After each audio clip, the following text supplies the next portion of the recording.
ਸੂਬੇਦਾਰ ਸ਼ਿਵ ਸਿੰਘ ਦੀ ਪੁਸਤਕ ਸਾਡਾ ਸੱਭਿਆਚਾਰਕ ਵਿਰਸਾ ਨਹੀਂ ਲੱਭਣੇ ਰੰਗ ਗਵਾਚੇ। 6ਵਾਂ ਅਧਿਆਇ ਭਾਗ ਪਹਿਲਾ। ਪੰਜਾਬੀ ਸੱਭਿਆਚਾਰ ਵਿੱਚ ਮਨੁੱਖੀ ਜ਼ਿੰਦਗੀ ਦੀਆਂ ਰਸਮਾਂ ਵਾਲਾ ਸੱਭਿਆਚਾਰ।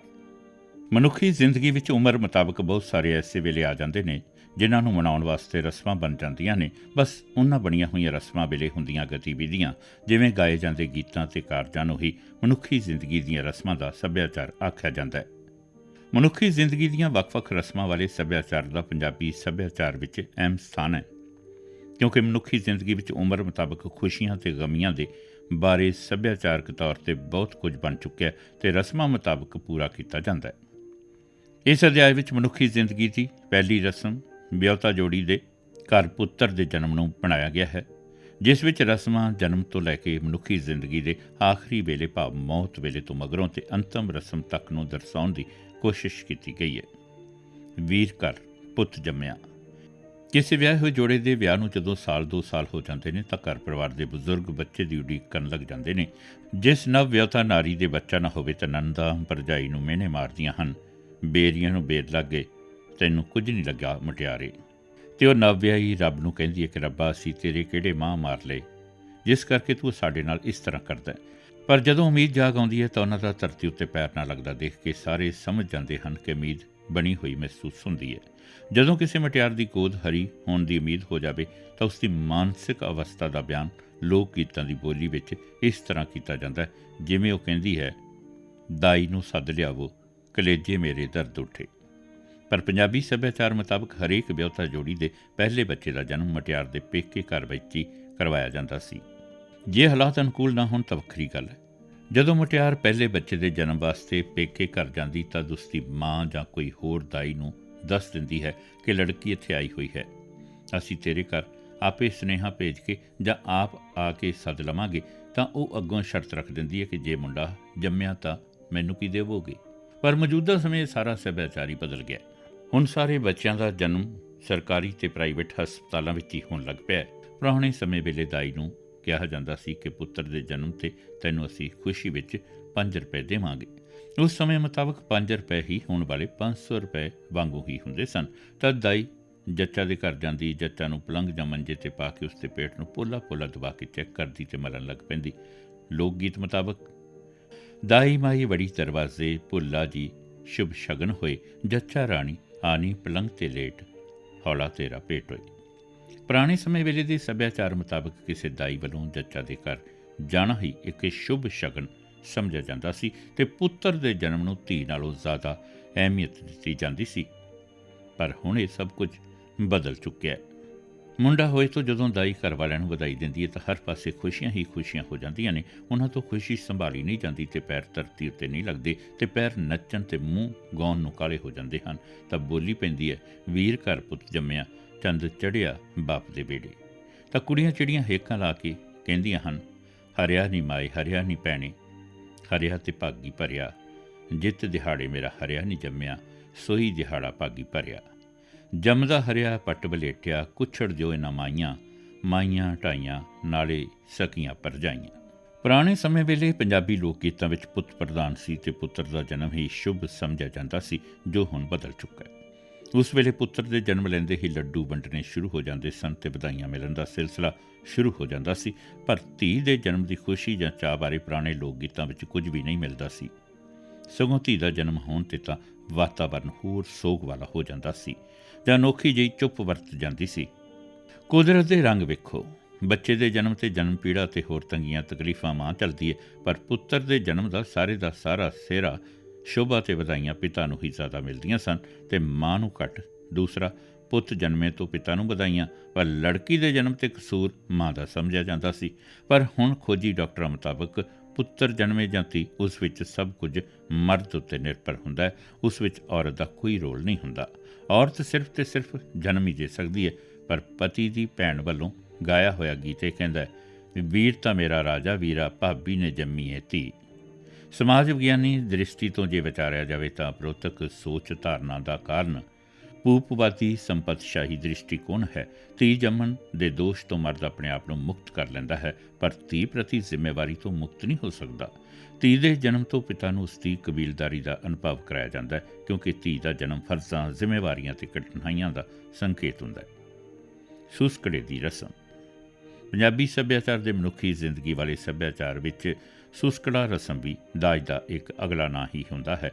ਜੋ ਵਿਆਹੁਤਾ ਲੜਕੀ ਪਹਿਲੇ ਬੱਚੇ ਦੇ ਜਨਮ ਵਾਸਤੇ ਪੇਕੀ ਆਈ ਤੋਂ ਮਗਰੋਂ ਜਦੋਂ ਉਹ ਬੱਚੇ ਦੇ ਜਨਮ ਹੋਏ ਤੋਂ ਬਾਅਦ ਆਪਣੇ ਨਾਲ ਪੇਕਿਆਂ ਵੱਲੋਂ ਦਿੱਤਾ ਹੋਇਆ ਸਮਾਨ ਲੈ ਕੇ ਸਹੁਰਾ ਕਰ ਜਾਂਦੀ ਹੈ, ਉਸ ਨੂੰ ਸੁਸਕੜਾ ਰਸਮ ਆਖਿਆ ਜਾਂਦਾ ਹੈ। ਰਸਮੀ ਤੌਰ 'ਤੇ ਵਿਆਹੁਤਾ ਲੜਕੀ ਆਪਣੇ ਪਤੀ ਨਾਲ ਹੁਣ ਤੀਸਰੀ ਵਾਰ ਸਹੁਰੇ ਕਰ ਜਾਂਦੀ ਹੈ, ਜਿਵੇਂ ਪਹਿਲੀ ਵਾਰ ਵਿਆਹ ਵੇਲੇ, ਦੂਜੀ ਵਾਰ ਮੁਕਲਾਵੇ ਵੇਲੇ ਅਤੇ ਹੁਣ ਪਹਿਲਾ ਬੱਚਾ ਜਨਮ ਤੋਂ ਮਗਰੋਂ ਤੀਜੀ ਵਾਰ ਜਾਂਦੀ ਹੈ।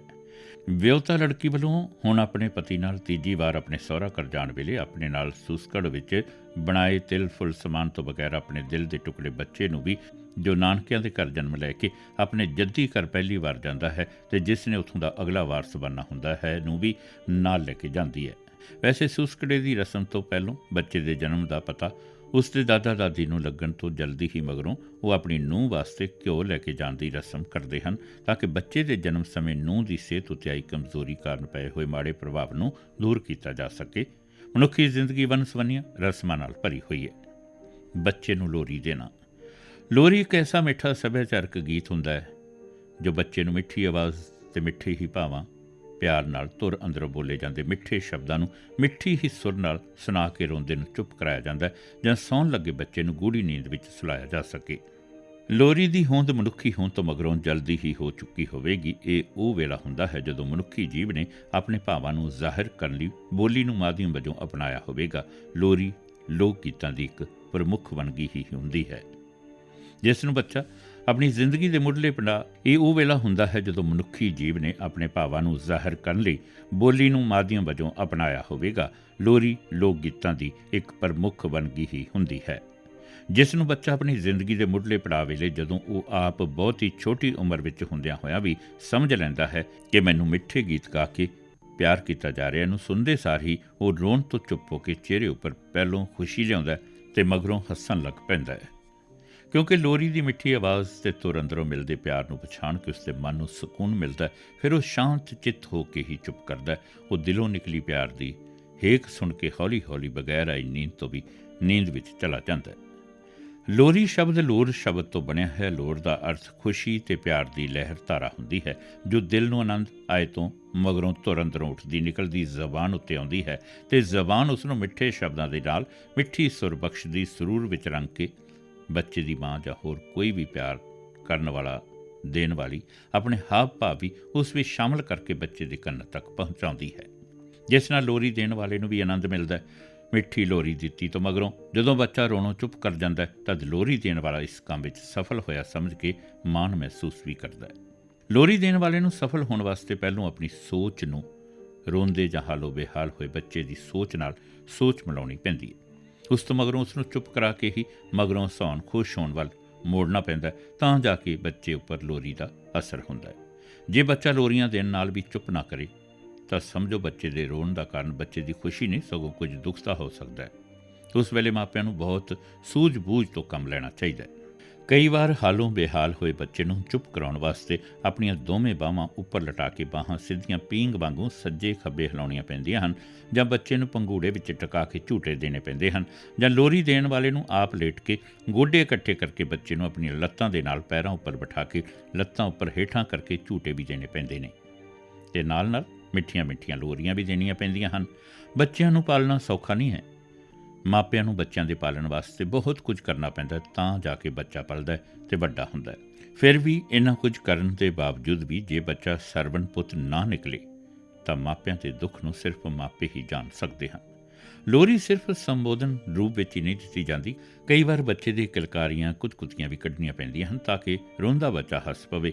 ਇਹ ਬੱਚੇ ਦੀ ਵੱਖੀ ਜਾਂ ਕੱਛ ਵਿੱਚ ਪਿਆਰ ਨਾਲ ਪੁੱਲੀਆਂ ਉਂਗਲਾਂ ਨਾਲ ਜਾਂ ਗੱਲਾਂ ਨੂੰ ਪਿਆਰ ਨਾਲ ਚੁੰਮ ਕੇ, ਘੁੱਟ ਕੇ ਜਾਂ ਹੱਥਾਂ ਜਾਂ ਪੈਰਾਂ ਵਿੱਚ ਵੀ ਕੱਢੀਆਂ ਜਾ ਸਕਦੀਆਂ ਹਨ, ਜਿਸ ਦਾ ਭਾਵ ਸਿਰਫ ਬੱਚੇ ਨੂੰ ਕਿਸੇ ਨਾ ਕਿਸੇ ਤਰੀਕੇ ਨਾਲ ਹਸਾਉਣਾ ਹੁੰਦਾ ਹੈ। ਲੋਰੀ ਲੋਕ ਗੀਤਾਂ ਦੀ ਪ੍ਰਮੁੱਖ ਵੰਨਗੀ ਹੀ ਹੁੰਦੀ ਹੈ। ਇਸ ਵਿੱਚ ਸੁਰ, ਹੇਕ, ਮਿੱਠਤ, ਰਸ, ਪਿੰਨਾ, ਪਿਆਰ, ਪ੍ਰੁਚੀ ਅਤੇ ਹਿਰਦੇ ਵੇਦਕ ਸੁਰ ਵਰਗੇ ਗੁਣ ਮੌਜੂਦ ਹੁੰਦੇ ਹਨ, ਭਾਵ ਦਿਲ ਵਿੱਚੋਂ ਉੱਠੀ ਲਹਿਰ, ਤਰੰਗ, ਚਾਅ ਬੇਬਲਤਾ, ਸਰੂਰ ਜਿਹੀ ਇਸ ਝੋਂਕ ਦੀ ਪ੍ਰਵਿਰਤੀ ਲਾਡਾਂ, ਚਾਵਾਂ, ਮਲਾਰਾਂ ਤੇ ਉਮੰਗਾਂ ਵਾਲੀ ਹੁੰਦੀ ਹੈ। ਇਸ ਲੋਰੀ ਨੂੰ ਪਸ਼ੂ ਪੰਛੀ ਵੀ ਦਿੰਦੇ ਨਜ਼ਰ ਆਉਂਦੇ ਹਨ। ਪਰ ਮਨੁੱਖਤਾ ਕੋਲੋਂ ਇਹ ਲਾਡ ਪਿਆਰ, ਮਸ਼ੀਨੀਕਰਨ, ਖਪਤਕਾਰੀ ਰੁਚੀ ਅਤੇ ਸਮੇਂ ਦੀ ਘਾਟ ਕਰਕੇ ਇਹ ਅਮੁੱਲ ਤੇ ਪਿਆਰਾ ਸੱਭਿਆਚਾਰ ਵਿਸਰਦਾ ਜਾਂਦਾ ਪ੍ਰਤੀਤ ਹੋ ਰਿਹਾ। ਲੋਰੀ ਦੀ ਇੱਕ ਵੰਨਗੀ ਦਾ ਆਨੰਦ ਮਾਣੋ। ਸੌਂ ਜਾ ਮੇਰੇ ਲਾਡੀ ਪਿੰਕੀ, ਸੌਂ ਜਾ ਮੇਰੇ ਪਿਆਰੇ, ਸੋਹਣੇ ਕੱਪੜੇ ਪਾਵਾਂਗੇ, ਨਾਨਕਿਆਂ ਨੂੰ ਜਾਵਾਂਗੇ, ਖੀਰ ਪੂੜੇ ਖਾਵਾਂਗੇ, ਮੋਟੇ ਹੋ ਕੇ ਆਵਾਂਗੇ, ਸੌਂ ਜਾ ਜਾ। ਅੱਲੜ ਬੱਲੜ ਬਾਵੇ ਦਾ, ਬਾਵਾ ਕਣਕ ਲਿਆਵੇਗਾ, ਬੇਬੇ ਬਹਿ ਕੇ ਛੱਟੇਗੀ, ਖਰਾਸੋਂ ਕਣਕ ਪਿਹਾਵਾਂਗੇ, ਆਟਾ ਘਰ ਲਿਆਵਾਂਗੇ, ਬਾਵੀ ਮਨ ਪਕਾਵੇਗੀ, ਪਾਵਾ ਬਹਿ ਕੇ ਖਾਵੇਗਾ, ਤੇ ਵੱਡਾ ਹੋ ਕੇ ਸੋਹਣੀ ਵਹੁਟੀ ਲਿਆਵੇਗਾ, ਖਿੜੇਗਾ ਤੇ ਮਲੇਗਾ, ਤਾਂ ਬੱਚਾ ਲੰਬੀਆਂ ਹੇਕਾਂ ਸੁਣ ਸੌਂ ਜਾਂਦਾ ਹੈ। ਵਿਆਹ ਤੋਂ ਪਹਿਲਾਂ ਕੁੜਮਾਈ ਦੀ ਰਸਮ। ਅੱਜ ਤੋਂ 75 ਕੁ ਸਾਲ ਪਹਿਲਾਂ, ਭਾਵ 1940-41 ਈਸਵੀ ਦੇ ਵੇਲੇ ਹੁੰਦੀ ਕੜਮਾਈ, ਜਿਸ ਨੂੰ ਮੰਗਣਾ ਵੀ ਕਿਹਾ ਜਾਂਦਾ ਸੀ, ਦੀ ਹੁੰਦੀ ਰਸਮ ਬਾਰੇ ਕਹਿਣ ਲੱਗਾ ਹਾਂ। ਇਹ ਰਸਮ ਅਸਲ ਵਿੱਚ ਮੁੰਡੇ ਅਤੇ ਕੁੜੀ ਨੂੰ ਆਪਸ ਵਿੱਚ ਵਿਆਹੁਣ ਵਾਸਤੇ ਉਹਨਾਂ ਦੇ ਮਾਪਿਆਂ ਵੱਲੋਂ, ਜਿਵੇਂ ਕੁੜੀ ਵਾਲਿਆਂ ਵੱਲੋਂ ਮੁੰਡੇ ਨੂੰ ਅਤੇ ਮੁੰਡੇ ਵਾਲਿਆਂ ਵੱਲੋਂ ਕੁੜੀ ਨੂੰ ਵਿਆਹ ਵਾਸਤੇ ਪਹਿਲੋਂ ਹੀ ਰੋਕ ਲੈਣ ਨੂੰ ਹੀ ਕਿਹਾ ਜਾਂਦਾ ਸੀ। 80-90 ਸਾਲ ਪਹਿਲਾਂ ਇਹ ਰਸਮ ਮੁੰਡੇ ਅਤੇ ਕੁੜੀ ਦੀ ਬਚਪਨ ਵਾਲੀ ਉਮਰ ਵੇਲੇ ਹੀ ਹੋ ਜਾਂਦੀ ਸੀ, ਭਾਵੇਂ ਉਸ ਵੇਲੇ ਮੁੰਡੇ ਦੀ ਉਮਰ 10 ਸਾਲ ਅਤੇ ਕੁੜੀ ਦੀ ਉਮਰ 5 ਸਾਲਾਂ ਦੀ ਹੋਵੇ। ਉਸ ਵੇਲੇ ਇਹ ਖਿਆਲ ਰੱਖਿਆ ਜਾਂਦਾ ਸੀ ਕਿ ਮੁੰਡੇ ਅਤੇ ਕੁੜੀ ਦੀ ਉਮਰ ਵਿੱਚ 5 ਕੁ ਸਾਲਾਂ ਦਾ ਫਰਕ ਹੋਵੇ, ਭਾਵ ਮੁੰਡਾ ਕੁੜੀ ਨਾਲੋਂ 5 ਕੁ ਸਾਲ ਵੱਡਾ ਹੋਵੇ। ਭਾਵੇਂ ਉਸ ਵੇਲੇ ਅੰਗਰੇਜ਼ ਰਾਜ ਹੋਣ ਕਰਕੇ ਮੁਗਲ ਰਾਜ ਵਾਂਗੂ ਖਤਰਾ ਨਹੀਂ ਸੀ, ਫਿਰ ਵੀ ਹੋ ਸਕਦਾ ਹੈ ਕਿ ਇਹ ਪਰੰਪਰਾ ਪੁਰਾਣੀ ਚੱਲੀ ਆ ਰਹੀ ਹੋਵੇ ਜੋ ਬਦਲੀ ਨਹੀਂ ਹੋਈ ਸੀ। ਕਈ ਵਾਰ ਐਸਾ ਵੀ ਹੋ ਜਾਂਦਾ ਰਿਹਾ ਕਿ ਕੁੜੀ ਨੂੰ ਦੁੱਧ ਚੁੰਘਦੀ ਉਮਰ ਵੇਲੇ ਹੀ ਰੋਕ ਲਿਆ ਜਾਂਦਾ ਸੀ। ਕੁੜਮਾਈ ਤੋਂ ਮਗਰੋਂ ਦੋਵੇਂ ਮਾਪੇ ਬੇਫਿਕਰ ਹੋ ਜਾਂਦੇ ਸਨ ਅਤੇ ਵਿਆਹ ਤੱਕ ਆਪੋ ਆਪਣੇ ਵਿਸ਼ਵਾਸ ਉੱਤੇ ਟਿਕੇ ਰਹਿੰਦੇ ਸਨ ਅਤੇ ਬਦਲਦੇ ਨਹੀਂ ਸਨ। ਅਤੇ ਜੇ ਇਹ ਵਿਆਹ ਵੀ ਠੀਕ ਉਮਰ ਤੋਂ ਪਹਿਲੋਂ ਹੀ ਕਰ ਦਿੱਤਾ ਜਾਂਦਾ ਸੀ, ਤਦ ਮਕਲਾਵੇ ਦੀ ਰਸਮ ਤੀਸਰੇ, 5ਵੇਂ, 7ਵੇਂ ਜਾਂ 9ਵੇਂ ਸਾਲ ਤੋਂ ਪਿੱਛੋਂ ਹੋ ਜਾਂਦੀ ਸੀ, ਪਰ ਵਿਆਹ ਦੇ ਨਾਲ ਲੱਗਦੇ ਸਾਰ ਘੱਟ ਹੀ ਹੁੰਦੀ ਸੀ, ਜੋ ਹੁਣ ਸਭ ਕੁਝ ਹੀ ਬਦਲ ਚੁੱਕਿਆ ਹੈ। ਉਸ ਵੇਲੇ ਕੁੜੀ ਜਾਂ ਮੁੰਡੇ ਵਾਲੇ ਪਿੰਡ ਦੇ ਨਾਈ ਨੂੰ ਹੀ ਕਹਿ ਛੱਡਦੇ ਸਨ ਕਿ ਯੋਗ ਰਿਸ਼ਤਾ ਲੱਭ ਕੇ ਦੇਣ, ਅਤੇ ਨਾਈ ਉੱਪਰ ਵਿਸ਼ਵਾਸ ਬਹੁਤ ਕੀਤਾ ਜਾਂਦਾ ਸੀ। ਨਾਈ ਨੂੰ ਇਲਾਕੇ ਦੇ ਪਿੰਡਾਂ ਦੇ ਗੋਤਾਂ ਅਤੇ ਆਰਥਿਕ ਹਾਲਤਾਂ ਤੇ ਲੋਕਾਂ ਦੇ ਸੁਭਾਵਾਂ ਆਦਤਾਂ ਬਾਰੇ ਪੂਰਾ ਗਿਆਨ ਹੁੰਦਾ ਸੀ। ਉਹ ਆਪਣਾ ਵਿਸ਼ਵਾਸ ਖਰਾਬ ਵੀ ਨਹੀਂ ਹੋਣ ਦਿੰਦਾ ਸੀ ਅਤੇ ਦੋਵੇਂ ਪਰਿਵਾਰਾਂ ਦੀ ਯੋਗਤਾ ਦਾ ਪੱਧਰ ਹਾਨ ਹੋਣ ਤੋਂ ਮਗਰੋਂ ਹੀ ਇਸ ਕੰਮ ਨੂੰ ਹੱਥ ਪਾਉਂਦਾ ਸੀ। ਅਤੇ ਮੇਰੇ ਉੱਤੇ ਵਿਸ਼ਵਾਸ ਰੱਖੋ ਕਹਿ ਕੇ ਲੜਕੀ ਵਾਲਿਆਂ ਦੇ ਘਰੋਂ ਸ਼ਗਨ ਦਾ 1 ਰੁਪਈਆ ਲੈ ਕੇ ਆਪ ਹੀ ਮੁੰਡੇ ਵਾਲਿਆਂ ਦੇ ਘਰ ਜਾ ਕੇ ਸਾਰੇ ਸਲਾਹ ਮਸ਼ਵਰਾ ਕਰਕੇ ਕੁੜਮਾਈ ਦੀ ਰਸਮ ਕਰਾ ਕੇ ਮੁੰਡੇ ਦੇ ਹੱਥ ਉੱਤੇ ਉਸ ਮਾਪਿਆਂ ਅਤੇ ਪਿੰਡ ਦੇ ਮੋਹਤਬਰਾਂ ਸਾਹਮਣੇ ਉਹੀ ਸ਼ਗਨ ਵਾਲਾ ਰੁਪਈਆ ਆਪ ਹੀ ਰੱਖ ਦਿੰਦਾ ਸੀ ਅਤੇ ਨਾਈ ਹੋਣ ਦੇ ਨਾਲ ਨਾਲ ਵਿਚੋਲਾ ਵੀ ਉਹ ਆਪ ਹੀ ਬਣ ਜਾਂਦਾ ਸੀ, ਜਿਸ ਵਿੱਚ ਕਦੇ ਵੀ ਵਿਘਨ ਨਹੀਂ ਸੀ ਪੈਂਦਾ ਅਤੇ ਉਹ ਰਿਸ਼ਤਾ ਸਿਰੇ ਚੜ੍ਹਾਉਣ ਦਾ ਜ਼ਿੰਮੇਵਾਰ ਹੀ ਨਹੀਂ ਸੀ ਬਣਦਾ, ਸਗੋਂ ਰਿਸ਼ਤੇ ਦੇ ਮਗਰੋਂ ਵੀ ਉਹ ਸਾਰੇ ਫਰਜ਼ ਪੂਰੇ ਕਰਦਾ ਸੀ। ਉਹ ਗਲਤੀ ਕੀਤੀ ਵਾਲੇ ਪਰਿਵਾਰ ਨੂੰ ਤੇ ਉਹਨਾਂ ਦੀ ਗਲਤੀ ਦੱਸ ਕੇ ਸਾਰੇ ਮਸਲੇ ਆਪ ਹੀ ਸੁਲਝਾ ਦਿੰਦਾ ਸੀ, ਜਿਸ ਕਰਕੇ ਉਹਨਾਂ ਸਮਿਆਂ ਵੇਲੇ ਤਲਾਕ ਵਰਗੇ ਮਸਲੇ ਘੱਟ ਹੀ ਪੈਦਾ ਹੁੰਦੇ ਸਨ।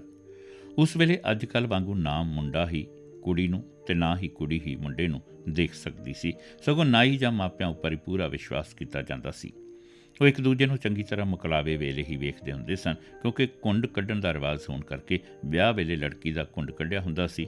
ਕਈ ਵਾਰ ਲੜਕੀ ਵਾਲੇ ਵਿਚੋਲੇ ਰਾਹੀਂ ਰਿਸ਼ਤਾ ਕਰਦੇ ਹੁੰਦੇ ਸਨ। ਜਦੋਂ ਦੋਵੇਂ ਪਰਿਵਾਰ ਰਿਸ਼ਤੇ ਬਾਰੇ ਸਹਿਮਤ ਹੋ ਜਾਂਦੇ ਸਨ, ਤਦ ਕੁੜਮਾਈ ਵਾਲਾ ਦਿਨ ਮਿੱਥ ਕੇ ਲੜਕੀ ਵਾਲੇ ਵਿਚੋਲੇ ਤੇ ਨਾਈ ਨੂੰ ਨਾਲ ਲੈ ਕੇ ਮੁੰਡੇ ਵਾਲਿਆਂ ਦੇ ਘਰ ਲਗਭਗ ਦੁਪਹਿਰੋਂ ਬਾਅਦ ਹੀ ਜਾਂਦੇ ਸਨ। ਉਸ ਵੇਲੇ ਮੁੰਡੇ ਵਾਲਿਆਂ ਨੇ ਆਪਣਾ ਘਰ ਸਜਾਇਆ ਹੋਇਆ, ਮੁੰਡੇ ਦੇ ਮਾਮੇ, ਚਾਚੇ, ਤਾਏ, ਪਿੰਡ ਦੇ ਮੋਹਤਬਰ ਤੇ ਨਾਨਕੇ ਤੇ ਦੂਸਰੇ ਰਿਸ਼ਤੇਦਾਰ ਆਏ ਬੈਠੇ ਹੁੰਦੇ। 2 ਮੰਜਿਆਂ ਨੂੰ ਜੋੜ ਕੇ ਖੜੇ ਕਰਕੇ ਉੱਪਰ ਸਪੀਕਰ ਰੱਖਿਆ ਹੁੰਦਾ ਅਤੇ ਕੋਈ ਨਾ ਕੋਈ ਲਾਖ ਦੇ ਤਵੇ ਨੂੰ ਰੱਖ ਕੇ ਗੀਤ ਗਾ ਰਿਹਾ ਹੁੰਦਾ ਅਤੇ ਕੁੜਮਾਈ ਵਾਲਾ ਮੁੰਡਾ ਸੱਜ ਸਮਰ ਕੇ ਮੋਢੇ ਉੱਤੇ ਪਰਨਾ ਰੱਖ ਸ਼ਗਨ ਪੈਣ ਨੂੰ ਉਡੀਕਦਾ ਹੁੰਦਾ ਸੀ।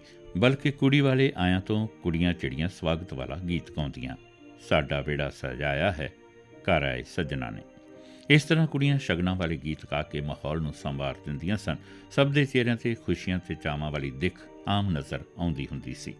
ਕੁੜੀਆਂ ਗੀਤਾਂ ਵਿੱਚ ਕੁੜੀ ਵਾਲੇ ਪਰਿਵਾਰ ਨੂੰ ਜੀ ਆਇਆਂ ਕਹਿ ਕੇ ਸਵਾਗਤ ਕਰਦੀਆਂ ਅਤੇ ਵਿਚੋਲੇ ਦੀਆਂ ਸਿਫਤਾਂ ਕੀਤੀਆਂ ਜਾਂਦੀਆਂ, ਕਿਉਂਕਿ ਉਸ ਦਾ ਰੋਲ ਅਹਿਮ ਹੁੰਦਾ ਸੀ, ਜੋ 2 ਪਰਿਵਾਰਾਂ ਦੇ ਦਿਲਾਂ ਨੂੰ ਆਪਸ ਵਿੱਚ ਮਿਲਾਉਂਦਾ ਹੁੰਦਾ ਸੀ।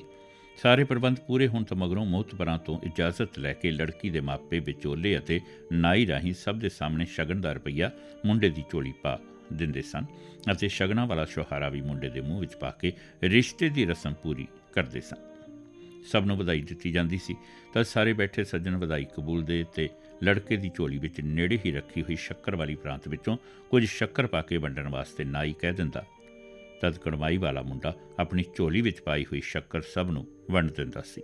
ਉਹਨਾਂ ਦਿਨਾਂ ਵੇਲੇ ਨਾਈ ਨੂੰ ਰਾਜਾ ਅਤੇ ਨੈਣ ਨੂੰ ਰਾਣੀ ਕਿਹਾ ਜਾਂਦਾ ਸੀ। ਸ਼ਗਨ ਵਾਲਾ ਰੁਪਈਆ ਅੰਗਰੇਜ਼ ਮਲਿਕਾ ਦੀ ਫੋਟੋ ਤੇ ਗੁੱਤ ਵਾਲਾ, ਜੋ ਪੂਰੇ ਦਾ ਪੂਰਾ ਚਾਂਦੀ ਦਾ ਹੁੰਦਾ ਸੀ, ਨੋਟ ਨਹੀਂ ਸੀ ਹੁੰਦੇ। ਹੁਣ ਇਹ ਸਭ ਕੁਝ ਬਦਲ ਗਿਆ। ਹੁਣ ਲੜਕਾ ਲੜਕੀ ਨੂੰ ਤੇ ਲੜਕੀ ਲੜਕੇ ਨੂੰ ਪਹਿਲੋਂ ਦੇਖੇ ਤੋਂ ਬਗੈਰ ਵਿਆਹ ਨਹੀਂ ਕਰਾਉਂਦੇ। ਉਹ ਮਾਪਿਆਂ ਪਰ ਵਿਸ਼ਵਾਸ ਵੀ ਘੱਟ ਹੀ ਕਰਦੇ ਆ, ਜਾਂ ਮਾਪਿਆਂ ਤੋਂ ਪੁੱਛੇ ਬਗੈਰ ਆਪ ਹੀ ਚੋਣ ਕਰਕੇ ਕੋਰਟ ਮੈਰਿਜ ਕਰਵਾ ਲੈਂਦੇ ਨੇ ਅਤੇ 2-3 ਸਾਲਾਂ ਤੋਂ ਮਗਰੋਂ ਆਪੋ ਆਪਣੇ ਘਰ ਇਕੱਲੇ ਹੀ ਬੈਠੇ ਹੁੰਦੇ ਹਨ ਅਤੇ ਤਲਾਕ ਲੈਣ ਨੂੰ ਕਾਹਲੇ ਹੋ ਗਏ ਹੁੰਦੇ ਹਨ। ਨਵੀਂ ਜਨਰੇਸ਼ਨ ਦੀ ਮੰਡੀਰ ਨਰੜ ਵਿੱਚ ਵੱਜ ਕੇ ਹਜ਼ਾਰਾਂ ਸਾਲਾਂ ਤੋਂ ਚੱਲੀ ਆ ਰਹੀ ਕੀਮਤੀ ਪਰੰਪਰਾ ਨੂੰ ਤੋੜ ਕੇ ਤੇ ਮਨ ਮਰਜ਼ੀ ਕਰਕੇ ਆਪ ਵੀ ਦੁਖੀ ਹੋ ਰਹੀ ਹੈ ਅਤੇ ਘਰਦਿਆਂ ਨੂੰ ਵੀ ਦੁਖੀ ਕਰਦੀ ਹੈ ਅਤੇ ਮੁਸੀਬਤ ਵਿੱਚ ਫਸਾ ਰਹੀ ਹੈ। ਉਹ ਆਪ ਹੀ ਇੱਕ ਦੂਜੇ ਨੂੰ ਪਸੰਦ ਕਰਕੇ ਆਪ ਹੀ ਦੂਰ ਹਟ ਜਾਂਦੇ ਹਨ। ਵਿਆਹ ਤਾਂ ਦੋ ਦਿਲਾਂ ਅਤੇ ਦੋ ਹੀ ਸਰੀਰਾਂ ਨੂੰ ਇੱਕ ਸਮਝਣ ਦਾ ਨਾਂ ਹੈ। ਜਿਵੇਂ ਕਿਹਾ ਜਾਂਦਾ ਹੈ, ਇੱਕ ਦੂਜੇ ਕੇ ਲਈ ਨੂੰ ਹੀ ਕਿਹਾ ਜਾ ਸਕਦਾ ਹੈ, ਨਰੜ ਨੂੰ ਨਹੀਂ। ਕੀਮਤੀ ਪਰੰਪਰਾ ਐਵੇਂ ਨਹੀਂ ਬਣ ਜਾਂਦੀ, ਇਸ ਵਿੱਚ ਹਜ਼ਾਰਾਂ ਸਾਲਾਂ ਦਾ ਤਜਰਬਾ ਲੁਕਿਆ ਹੋਇਆ ਹੁੰਦਾ ਹੈ। ਵਿਆਹ ਅਤੇ ਉਸ ਦੀਆਂ ਰਸਮਾਂ। ਵਿਆਹ ਕਿਸ ਨੂੰ ਕਹਿੰਦੇ ਹਨ? ਵਿਆਹ ਇੱਕ ਲੜਕੇ ਅਤੇ ਇੱਕ ਲੜਕੀ ਵੱਲੋਂ ਦੋ ਸਰੀਰਾਂ, ਦੋ ਹੀ ਦਿਲਾਂ ਅਤੇ ਦੋ ਹੀ ਸੋਚਾਂ ਵੱਲੋਂ ਇੱਕ ਹੋ ਕੇ ਹੁਣ ਤੋਂ ਜ਼ਿੰਦਗੀ ਦੇ ਅੰਤਮ ਸਮੇਂ ਤੱਕ ਇਕੱਠੇ ਰਹਿ ਕੇ ਜ਼ਿੰਦਗੀ ਬਤੀਤ ਕਰਨ ਦੇ ਕੀਤੇ ਅਹਿਦ ਨੂੰ ਕਹਿੰਦੇ ਹਨ। ਦੂਜੇ ਸ਼ਬਦਾਂ ਵਿੱਚ ਇੱਕ ਦੂਜੇ ਕੇ ਲਈ ਦੇ ਲਏ ਹੋਏ ਸੰਕਲਪ ਨੂੰ ਵਿਆਹ ਕਹਿੰਦੇ ਹਨ। ਇਸ ਲਿਖਤ ਵਿੱਚ 20ਵੀਂ ਸਦੀ 1901 ਤੋਂ ਲੈ ਕੇ 2000 ਈਸਵੀ ਤੱਕ ਦੇ ਵੇਲੇ ਸਥਾਪਿਤ ਵਿਆਹ ਸੱਭਿਆਚਾਰ ਵਿੱਚ ਬਣੇ ਵਿਆਹਾਂ ਦੀਆਂ ਬਣੀਆਂ ਕਿਸਮਾਂ ਬਾਰੇ ਜਾਣਕਾਰੀ ਦਿੱਤੀ ਜਾ ਰਹੀ ਹੈ। ਕਈ ਵਾਰ ਐਸਾ ਵੀ ਹੋ ਜਾਂਦਾ ਸੀ ਜਦੋਂ ਜਾਂ ਤਾਂ ਕਿਸਮਤ ਨੇ ਸਾਥ ਨਹੀਂ ਦਿੱਤਾ ਹੁੰਦਾ ਸੀ ਜਾਂ ਸਥਿਤੀਆਂ ਪਰਿਸਥਿਤੀਆਂ ਨੇ ਪਲਟਾ ਮਾਰ ਦਿੱਤਾ ਹੁੰਦਾ। ਉਦੋਂ ਕੁਝ ਚਾਹੁੰਦਿਆਂ ਹੋਇਆਂ ਬਣ ਕੁਝ ਹੋਰ ਜਾਂਦਾ ਤਾਂ ਸਮੇਂ ਨਾਲ ਸਮਝੌਤਾ ਕਰਨਾ ਹੀ ਪੈਂਦਾ ਸੀ, ਹੋਰ ਕੋਈ ਚਾਰਾ ਹੀ ਨਹੀਂ ਬਚਦਾ ਸੀ। ਉਸ ਮਾੜੇ ਹਾਲਾਤ ਵੇਲੇ ਵਿਆਹ ਦੀਆਂ ਕਈ ਕਿਸਮਾਂ ਬਣਨ ਦੇ ਕਈ ਕਾਰਨ ਸਨ। ਜਿਵੇਂ ਮੁਗਲ ਰਾਜ ਦੇ ਵੇਲੇ ਹੁੰਦੀ ਸਰਕਾਰੀ ਗੁੰਡਾਗਰਦੀ ਦਾ ਕਰਕੇ ਉਸ ਵੇਲੇ ਲੋਕ ਸਰਕਾਰੀ ਜ਼ਬਰ ਤੇ ਤਸ਼ੱਦਦ ਦੇ ਕਰਕੇ ਹਿੰਦੂ ਸਿੱਖ ਮੁਟਿਆਰਾਂ ਦੀ ਬੇਇੱਜ਼ਤੀ ਤੋਂ ਡਰ ਕੇ ਜੰਮਦੀਆਂ ਧੀਆਂ ਨੂੰ ਹੀ ਮਾਰਨ ਲੱਗ ਪੈਂਦੇ ਸਨ, ਜਿਸ ਕਰਕੇ ਕੁੜੀਆਂ ਦੀ ਗਿਣਤੀ ਮੁੰਡਿਆਂ ਨਾਲੋਂ ਬਹੁਤ ਘੱਟ ਜਾਣ ਕਰਕੇ ਪਰਿਵਾਰਾਂ ਨੂੰ ਅੱਗੇ ਤੋਰਨ ਵਾਸਤੇ ਕਈ ਇੱਕ ਬੰਦੋਬਸਤ ਕਰਨੇ ਪੈ ਜਾਂਦੇ ਸਨ। ਜਿਵੇਂ ਭਾਰਤ ਦੇ ਪੂਰਬੀ ਸੂਬਿਆਂ ਤੋਂ ਔਰਤਾਂ ਲਿਆਉਣਾ ਇੱਕ ਮਜਬੂਰੀ ਬਣ ਗਈ ਸੀ। ਹੁਣ ਮੁਗਲ ਰਾਜ ਵੇਲੇ ਤੋਂ ਚੱਲੀ ਕੁੜੀਆਂ ਮਾਰਨ ਦੀ ਪਰੰਪਰਾ ਦੇ ਸਿਰਫ ਢੰਗ ਤਰੀਕੇ ਹੀ ਬਦਲੇ ਹਨ, ਜੋ ਹੁਣ ਵੀ ਕਿਸੇ ਨਾ ਕਿਸੇ ਰੂਪ ਵਿੱਚ ਛੁਪ ਕੇ ਚਾਲੂ ਹੈ, ਪਰ ਬੰਦ ਨਹੀਂ ਹੋਈ ਹੈ। ਪੁੰਨ ਅਤੇ ਮੁੱਲ ਵਾਲਾ ਵਿਆਹ। ਪੁੰਨ ਵਾਲਾ ਵਿਆਹ ਉਹ ਵਿਆਹ ਹੁੰਦਾ ਸੀ ਜੋ ਲੜਕੀ ਵਾਲੇ ਆਪਣੀ ਲਾਡਲੀ ਧੀ ਨੂੰ ਵਿਆਹੁਣ ਵਾਸਤੇ ਯੋਗ ਵਰ ਲੜਕੇ ਦੀ ਤਲਾਸ਼ ਕਰਕੇ ਪਹਿਲੋਂ ਕੁੜਮਾਈ ਕਰਦੇ, ਵਿਆਹ ਕਰਕੇ ਦਾਜ ਵੀ ਦਿੰਦੇ ਸਨ, ਜੋ ਅੱਜ ਕੱਲ੍ਹ ਵੀ ਚਾਲੂ ਹੈ। ਪਰ ਮੁੱਲ ਦੇ ਵਿਆਹ ਪੁਰਾਣੇ ਸਮੇਂ ਹੀ ਹੁੰਦੇ ਸਨ, ਜੋ ਸਮਾਜ ਦੇ ਲਗਭਗ ਜੱਟ ਭਾਈਚਾਰੇ ਵਿੱਚ ਹੀ ਇਹ ਪਰੰਪਰਾ ਸੀ ਅਤੇ ਦੂਜੇ ਭਾਈਚਾਰਿਆਂ ਵਿੱਚ ਘੱਟ ਹੀ ਸੀ। ਪੁਰਾਣੇ ਸਮੇਂ ਵੇਲੇ ਜੱਟ ਭਾਈਚਾਰੇ ਵਿੱਚ ਗਰੀਬੀ ਬਹੁਤ ਹੋਣ ਕਰਕੇ ਅਤੇ ਕੁੜੀਆਂ ਦੀ ਗਿਣਤੀ ਵੀ ਘੱਟ ਹੋਣ ਕਰਕੇ ਖਾਂਦੇ ਪੀਂਦੇ ਪਰਿਵਾਰਾਂ ਦੇ ਮੁੰਡੇ ਤਾਂ ਰੋਕ ਹੋ ਕੇ ਵਿਆਹ ਹੋ ਜਾਂਦੇ ਸੀ, ਪਰ ਗਰੀਬ ਘਰਾਂ ਦੇ ਮੁੰਡੇ ਕੁਆਰੇ ਰਹਿ ਜਾਂਦੇ ਸਨ।